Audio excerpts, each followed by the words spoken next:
everybody. It's Deanna here. I am a Star Diamond Beachbody coach, and I'm here to talk to you a little bit today about goal setting. So it is January of 2016. Can you believe it's here? Honestly, I have never been more excited for a new year than I am this year. And not because I've had awful years, not because I do not have hundreds and hundreds of things to be thankful for, but because this year is, if I'm being honest, the first year that I've ever wrote my goals. And from all the professional development I've done, writing goals is what gets you to your dreams, where you want to be. And it's not just writing any goal, it's writing SMART goals. And so that's kind of what I want to talk about today, because I told everybody that I'm really going to be sharing my journey this year. I want to be sharing my journey about how it is that I decided to write my goals, what personal development I'm reading, how I plan to stick to my goals, because I'm hoping to just help one person. Even if it's one person, I'll be happy. Get on track to accomplish whatever it is they want to accomplish, not just health and fitness, but whatever it is, whatever is in your heart that you want to go for, and maybe you're too scared or you don't know how to get there. That's one thing I like about SMART goals. So this last year, I read The Compound Effect by Darren Hardy, which I highly recommend. But you can actually download the SMART goals off his website. It's thecompoundeffect.com, and you can find those free resources there. And so last night for New Year's Eve, I know my husband and I are so friggin' exciting, but we actually loved it. Matt planned like a little date, and we wrote our goals out together, and like he gave me feedback on mine, I gave him feedback on his, because 2016 is going to be a killer year for us, and we are setting ourselves up right. So let's talk a little bit about it. So you don't just want to think about your goals, you want to write them down. Writing them down is huge, because so often we have this great idea or this great plan. For me, they come right before bed. I'm not kidding. Like, I'm about to fall asleep, I'm like, bing.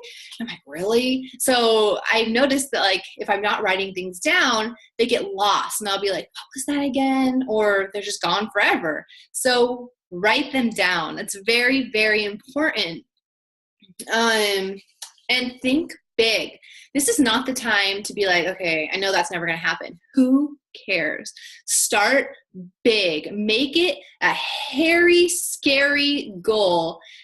And can you tweak it? Sure. Can it maybe not happen? Sure. But by you writing it down, you're validating it in the universe and to yourself that this is important to you, even if it maybe isn't possible yet. That's the key, yet. Because by saying it out loud and creating these action steps, you're going to get closer and closer and closer. And you can refine that goal and make it more tangible later in the goal setting process. So that's really first. So let's talk a little bit about what a SMART goal is. So a SMART goal is specific. You don't want to say, I'm going to lose weight in 2016. That's not specific.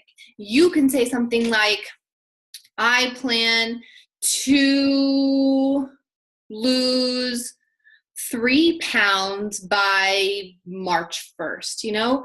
Be specific as you can. So I'll give you an example here.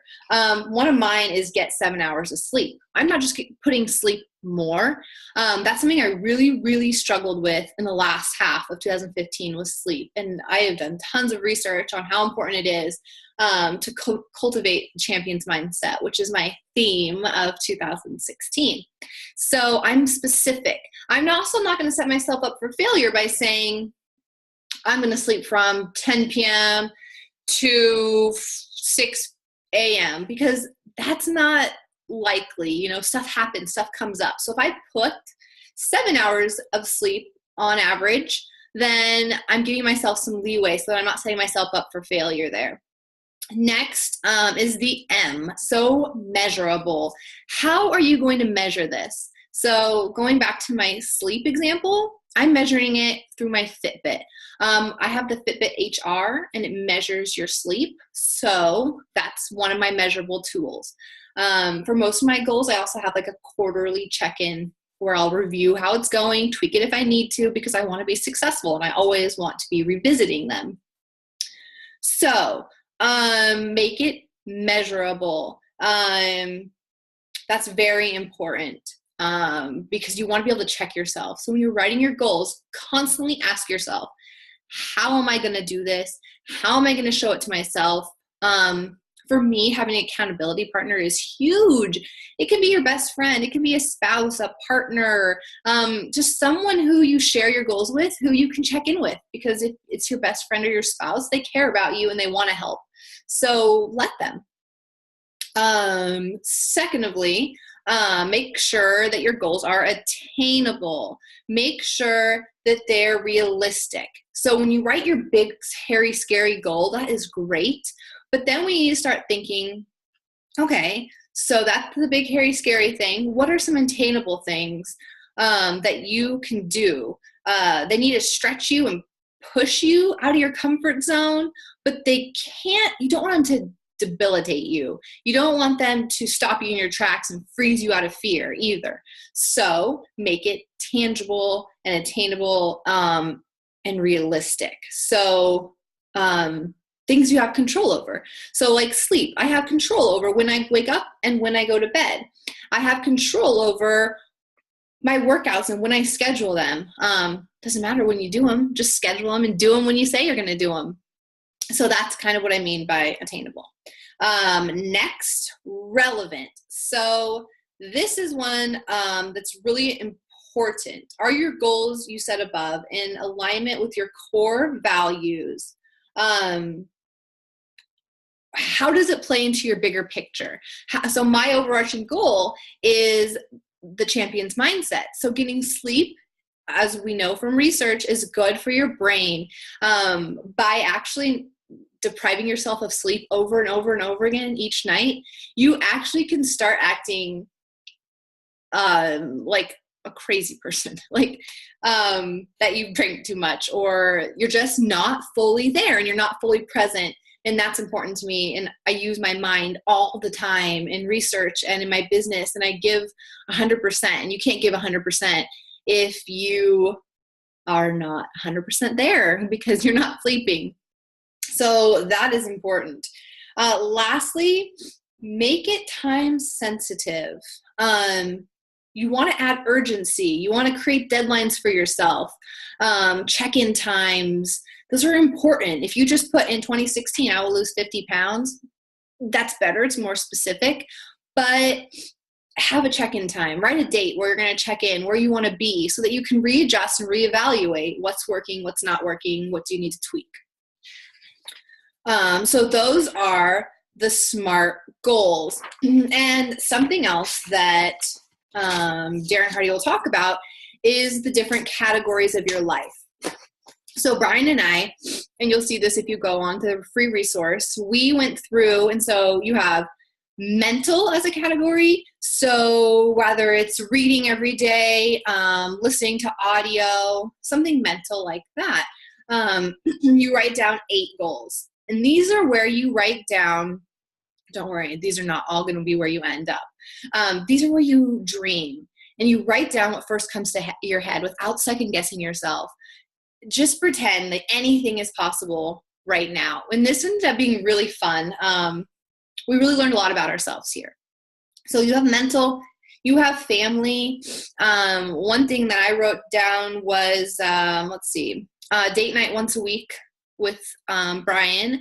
And that doesn't mean going out somewhere, but just being present and putting away our work and our business and all those things and just hanging out, whether it be a dinner date or a game or a movie, just something where he has my full attention and we're not doing something else. That's the one I put. I also put reading 3 to 5 books a day with my boys. So at the end of last semester, things just got crazy. And Brian and I were like, man, we're just getting out of the things that are really important to us. And so we put that back in there. I put that back in mine for family. But this can be a lot of things. There's a lot more examples on the website as well. Next is spiritual. whether it be volunteering at your church, learning more about a religion, learning more about spirituality. So mine is really getting my meditation under control and practicing it regularly. And then I also picked out a book, 2 books actually for the year. And this will be another talk later about what I'm doing to make sure I read my personal development this year. So stay tuned for that. But reading The Power of Now, and In an Awakening to Your Life's Purpose. I plan to read those 2 books this year to help me on my spiritual journey. What else is there here? We have lifestyle. So this can be travel, adventure, languages, hobbies. Let's see. For us, Brian and I are going on a big adventure without our kids for the first time in 4 years. No, not kidding. For a week. And we're deciding where we want to go. So we're going. The hard thing is deciding where. So that's really, really, really, really exciting. And then also is relationships. So time with friends, cultivating friendships, maybe things you need to work on there. So for me, I have cultivate relationships with like-minded people. I always want to be hanging out with people that are a little smarter than me, who are creative, who are passionate, and who just exude love and creativity. I want to surround myself with awesome people like that. So that's really, really important to me. And so then once you've done all those, so each category has 8, and these are your big dreamer, hairy, scary goals. And then you narrow it down to, okay, so once you've written down kind of all of your goals, 8 in each category, you're going to start working on narrowing it down. And when you write it, you want to write it according to the SMART outline, specific deadlines. And actually on the website, it gives you this really awesome printout. So you can write down the category. So you write down if it was for your business or financial. And then you can write down what the goal is and then a deadline. So for me, I did like check-in times and then like a final deadline. So that's what worked for me. And on my top, I have my theme, a champion's mindset. And so what you do is you go through. So what I did is I went through all my categories and I circled them and I just kept narrowing it down. And one thing I found was that some of them were like an overarching goal that I could put a couple things into that kind of all went together. So that's something you'll probably notice too, and it helps you narrow it down. So I went through and circled and then cut off until I got to my 10. And then I wrote them down in a way that met the SMART outline. So like I talked about before, in personal and in mental, I have get 7 hours of sleep most nights. So that's an average over a week. And that's how I'll measure it with my Fitbit. And then I'm going to check in on this weekly because I want to see how much sleep I'm getting and what I need to do to tweak that, because that's important to me and that's something that I haven't given enough value to before. Let's see. Another one is, let's see here, sticking to my budget. So this, my husband is so glad that I wrote this goal because I am not very good at it. So we budget, yay for me doing that. But I overspend on things that I think I need, and I'm very, very, very good at convincing myself and others that I need it. And so I need to constantly ask myself the question of, do I really need it? And where is it going to come from in my budget? And that's the hard question. So some things I did to make sure I stick to this is that we have an app that we use. So our budget is in the app, and every time I want to go buy something, say I want to buy, I don't know, a necklace, then I'll go in and see how much money is left in our clothing budget. So say I have $100 and I want to get a $50 necklace, yahoo, you know, I can get it and I can automatically put in $50. It'll subtract so that it shows that there's $50 left for the month. So that's very much a measurable goal. So that is what I'm doing. That is what I'm using. I hope this was helpful for you. I'll put the link to the compound effect materials below so that you can check it out and get started for yourself. I would love to hear if this helped. I would love to hear what your hairy, scary goal is, or maybe you thought of the theme for your 2016. Please share with me. I would truly love to hear. And as always, remember to show up in everything you do today.